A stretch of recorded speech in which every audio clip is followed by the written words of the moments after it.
can you make those same recommendations just off of the survey data or the metabolite data? Or why is it that you need both? Like, you need both, because the metabolites, when you do something like, a genetic test, your genes are your genes. And when you get those results, they are independent of your environment and your lifestyle factors, really, especially if you're doing sequencing of the genome and not epigenetic expression of the transcriptome. They do take some survey data, but that's only then to tell you what to do about it. Because if you have a propensity towards, weight gain, then they may recommend certain nutritional advice, or if you're already, of normal weight, then it wouldn't be feasible for, 23andMe to say, well, you should monitor your consumption of starches or something like that, because you have a genetic propensity to poorly metabolize them. That is only to say what you should do about it. But when we look at the metabolite levels, the metabolites, unlike the genome, are not purely self-determined, right? Your genes are determined by you, and that is sort of the blueprint. But your metabolites are the complex expression of gene-environment interactions. So we need to have some measure of the environment, to really make sense of that metabolite. And so we don't rely heavily on the survey data that we get, but it does help us contextualize. And if we see certain signatures, for instance, in this individual who, came to us with poor mitochondrial function, this individual was a breast cancer survivor who recently stopped receiving chemotherapy. So we know that chemotherapy, definitely has effects on the mitochondria and its processing of cellular metabolism and cellular energy. So when we saw that, of course, we think that it's probably chemotherapy related. The prior probability of it being chemotherapy related was higher than it being dietarily influenced, because we took her dietary, we took food frequency questionnaires, 24-hour food recall, and things of the like, all these validated survey methods from the literature. And we saw that indeed she had pretty great diet. But what was most likely affecting this mitochondrial signature was the fact that she had just finished her last round of chemotherapy.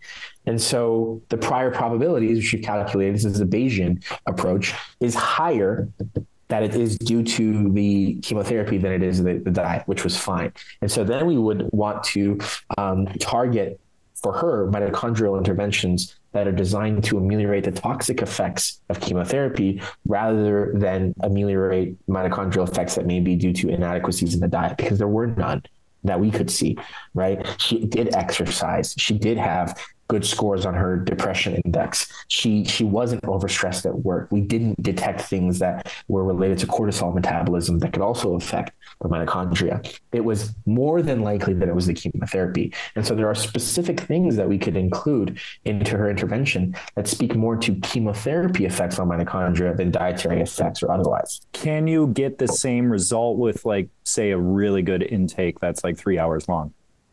A lot of health testing companies have recently been sort of indicted on the fact that, like, how much of this comes from my survey data and how much of this comes from my biological results. And there's a case to be made. I won't mention the entity in question, but recently a lot of customers have been asking them, well, what's the ratio that I'm getting just from the survey? So I did a nutrigenomics or something. I can't remember. It was a test through that group that I'm in. And it was like 45 minutes of questions of what specific foods do I eat every week and all that. And I'm just kind of running through it. I'm like, I don't have time for this. So click. You should be able to get a reasonable amount of that data from outside of the survey. Like I understand you need some questions. You need to know where I live, basically what I'm eating, basically what I'm doing, some prior health history, some contextualizing things, but not 45 minutes to an hour of questions. No, impossible. And that's what you're describing is known as survey fatigue. And what we see is that the engagement roughly falls off at 35 questions plus or minus 5. That is what the literature tells us. And that's why our Aristotle survey is intentionally abridged and always tries to make it very easy on the individual. Put in your barcode, put in your name, put in your zip code, and put in some answers about, you're related to depression, stress, what you roughly eat, how much you exercise, what kinds of exercise, what do you have diagnosed. I mean, it's actually quicker than your physician's yearly intake that you do at your, physical or your annual checkups. And so you need some of that information, because let's say, for instance, that somebody has poor mitochondrial function. Just going back to mitochondria, one thing that we can recommend is HIIT training, right? HIIT training is a fantastic targeted therapy to increase mitochondrial biogenesis and morphology. So it helps with the mitochondrial shape. It also helps in creating bigger mitochondria and more of them. We know this. This is irrefutable scientific evidence for HIIT training's effects on the mitochondria. But if this person, let's say, is a cycling instructor, they probably are already doing HIIT training. So the model, especially on the digital twinning aspect, needs to then target the next thing that has a higher prior probability of affecting their mitochondrial metabolism. So that might be then supplementation. If that is already taking place and they're reporting 200 milligrams of CoQ10 daily, then it might be some mitochondrial replacement therapies. It can always be kicked up a notch.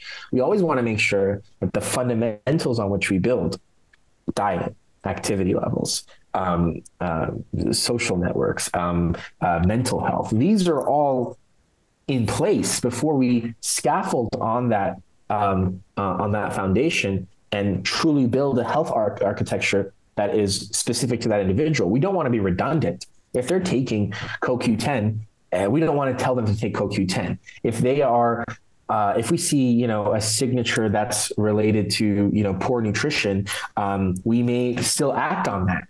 Even if their survey says, well, I'm taking all of these foods, then we need to then do an analysis of their food intake and say, well, what is being missed? And if you're intaking all these foods, do you have a problem with absorption? Do you have a problem with intracellular transport, with the kinetics of this molecule inside your system? Then we can ask those questions.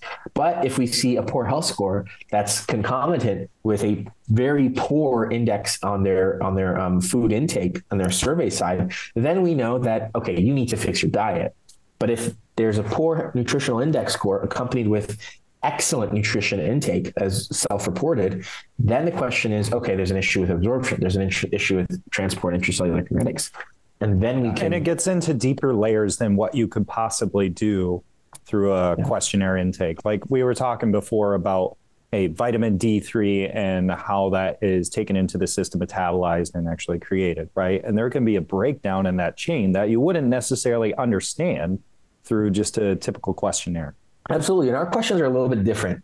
They're meant to be answered by the customer, but they are all taken from the literature. So these are questions for the food frequency questionnaire. These are questions that let us calculate your activity in METs, and metabolic equivalents, which is the standard unit we use when studying physical activity in the literature. It lets us take into account your Beck depression inventory, right? There's an abridged version of the BDI, which is a standard measure of assessing depression. There are questions related to, the MMSE, the mini mental state examination for Alzheimer's and dementia, that are abridged and included in our literature. And the reason is because, again, we rely on the literature so heavily for making our digital twinning recommendations as a result of those in silico experiments. And so we need the data to match what's reported in the research. And so if you're monitoring physical activity just in a sense of like how much and how often, you're going to miss out on calculating METs. We need to calculate things like BMI. We need to calculate, things like nutrition intake and occupational exposures to contaminants. Those help us contextualize what we're seeing and provide more accurate answers.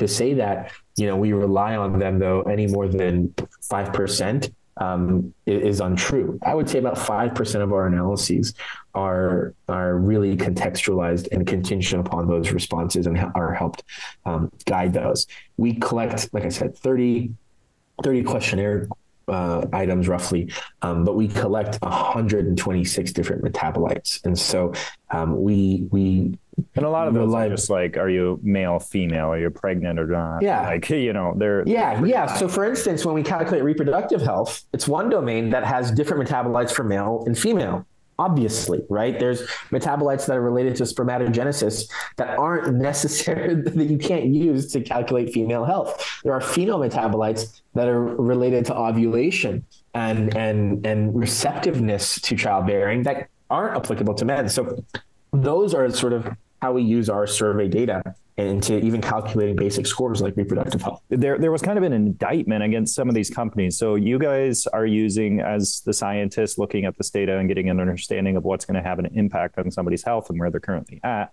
about 5% weight with the survey results. What were some of these companies utilizing in terms of how much that survey was weighted in that are kind of getting in trouble, so to speak? Yeah. Okay, so for instance, you'll have this company, they're publicly traded, and they're actually run by a group of esteemed scientists. And we were, graduate students, and we looked up to them, and now we're really, I think, surpassing them. It's nice to see. But what we have here is a company that calculates something like 13 different bioparameters through regular lab draws. And then the questions were more than 100 questions. And so the idea that like they're getting all of this, and then a lot of the recommendations that they gave were based on what people were reporting. And like an intake you would do at a doctor's office, right?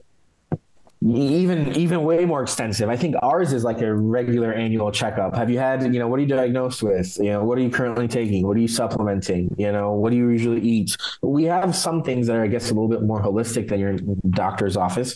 And many things that we've excluded because they're just not relevant to the data we collect currently. And so we have, a very marginal, we have a lot more biological variables being calculated than self-report variables being collected. This company had, a couple dozen biological parameters, depending on which level of testing you would choose.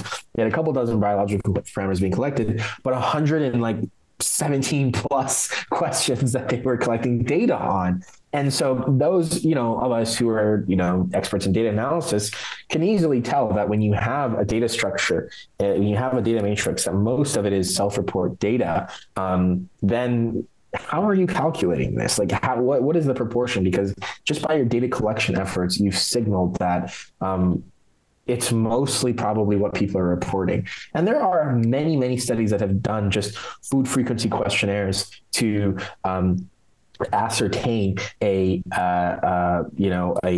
diet plan for somebody. So here's people who will do very extensive questionnaires, and then they'll give a diet plan. No biological testing. What we see is that approach is greatly augmented when we include even simple anthropometric measures like waist circumference or DEXA scan, and it's let's say even a body fat measurement through Tanita or blood glucose. Those very simple measures greatly enhance the efficacy of the recommendations that are made from the survey. And then when we get to the omics sciences, these molecular measures are the best approach possible and far exceed anything that can be done just with survey. And survey has so much bias, right? We have always known that when you ask a woman how much she weighs, she underestimates. And when you ask a man what his yearly income is, he always overestimates, right? We know that there are biases. I'm 6'5" and make $5 million a year, by the way. Yeah.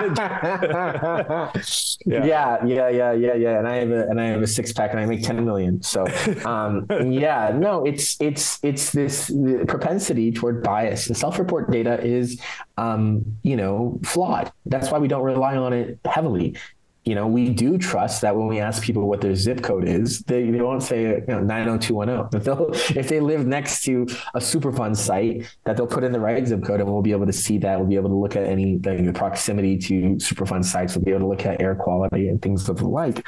When they ask them what sex they are, biological sex, not gender, they'll say male or female, and that informs us to their reproductive health and things of the like.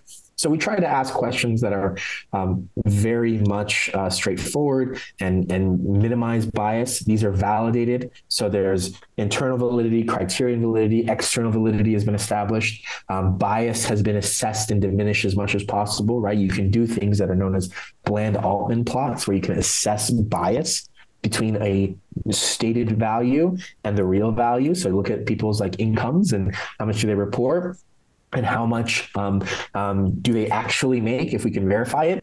And then we can assess bias and see if they're skewed towards overestimation or underestimation, calculate that factor and correct responses accordingly, knowing that there's on average this factor of bias, this magnitude of bias in self-report data. And that's why we use these validated surveys. They're not just questions that we made in our own wording. Even the wording is taken directly from these validated surveys that scientists use, because that's how we benchmark what we do and what we recommend. If you listening are interested in what Dr. Jasbi is talking about, he actually has a free book that you can get with a sample report. So he provides a test that uses a dry blood spot. So essentially you can take the test at home, get an understanding of what's going on in your body and what you can do about it.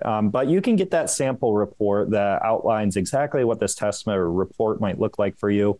In addition to that, once you get the free book, you get the free sample report, you can do a free one-on-one with Dr. Jasbi. So there'll be a scheduling link in there once you enter in your email for the free stuff. Totally free. Talk with Dr. Jasbi, especially if you're a clinic. I highly recommend this. Answer any of your questions. He knows the nuts and bolts and the science of all this stuff. So he'll be able to lead you through that and give you a really good understanding of the work that he's doing. He is ushering in healthcare 3.0, and I have no hesitancy in saying that. I think it's just absolutely astonishing what you've developed. So if you want to get all that stuff that I just talked about, go to the link. You can see it on the screen here if you're watching. It's www.therio.me/guide. And that'll give you access to all those free resources. So thanks, Dr. Jasbi. Thank you for having me, Micah.